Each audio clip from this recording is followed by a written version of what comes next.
అయితే బనకచెర్లకు సంబంధించి కంటిన్యూషన్ వార్త ఉంది.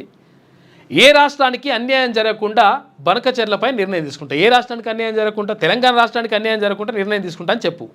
ఎందుకనంటే ఇక్కడ తెలంగాణకు అన్యాయం జరుగుతుంది, బనకచెర్ల కట్టడమే దీనికి మొత్తం గుదిబండగా మారుతూ ఉంది, శాపంగా మారుతూ ఉందని చెప్పేసి మొర్రో మొత్తుకుంటుంటే ఇప్పుడు కేంద్ర మంత్రి ఏమంటుంటే ఎవరికి అన్యాయం జరగకుండా ఎట్లా తీసుకుంటాం నిర్ణయం? మరి ఆ ముఖ్యమంత్రి గారు చెప్పారు కదా అట్లా, ఇది మాకు 500 టీఎంసీలు దీంట్లో ఏది కృష్ణాల 1000 టీఎంసీలు గోదావరిలో ఇస్తా అని చెప్పి తీసుకుంటే ఆ తర్వాత తీసుకోవచ్చు అని చెప్తే అట్లా ఓకే. మరి అట్లేం చేయరు ఇప్పుడు వీళ్ళు.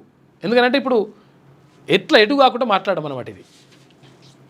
ఈ మేరకు జలశక్తి మంత్రి సిఆర్ పాటిల్ భరోసా ఇచ్చారు. కిషన్ రెడ్డి చెప్తా ఉన్నారు, ఆంధ్రప్రదేశ్ ప్రభుత్వం తలపెట్టిన పోలవరం బనకచెర్ల ప్రాజెక్టు విషయంలో ఏ రాష్ట్రానికి అన్యాయం జరగకుండా నిర్ణయం తీసుకుంటామని కేంద్ర జలశక్తి మంత్రి సిఆర్ పాటిల్ భరోసా ఇచ్చారని కేంద్ర బొగ్గు గనుల శాఖ మంత్రి భారతీయ జనతా పార్టీ తెలంగాణ అధ్యక్షుడు కిషన్ రెడ్డి వెల్లడించారు.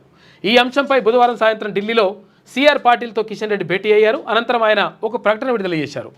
పోలవరం బనకచెర్ల లింకు ప్రాజెక్టును జలశక్తి మంత్రిత్వ శాఖ నిబంధనలకు అనుగుణంగా పరిశీలించిన తర్వాతే నిర్ణయం తీసుకుంటామని, అన్ని భాగస్వామ్య పక్షాలతో చర్చించాకే పారదర్శక పద్ధతిలో నిర్ణయం ఉంటుందని సిఆర్ పాటిల్ చెప్పారని పేర్కొన్నారు. ఇక అందరితో మాట్లాడుతుంటే ఏమవుతుంది, ఇప్పుడు అక్కడ ఏది టీడీ పోళ్ళు చంద్రబాబు నాయుడు కీలకంగా ఉన్నాడు, ఏది సెంట్రల్ గవర్నమెంట్లో ఉన్నప్పుడు ఇక అన్ని పార్టీలతో మాట్లాడుతుంటే ఆయన ఊరుకుంటాడా?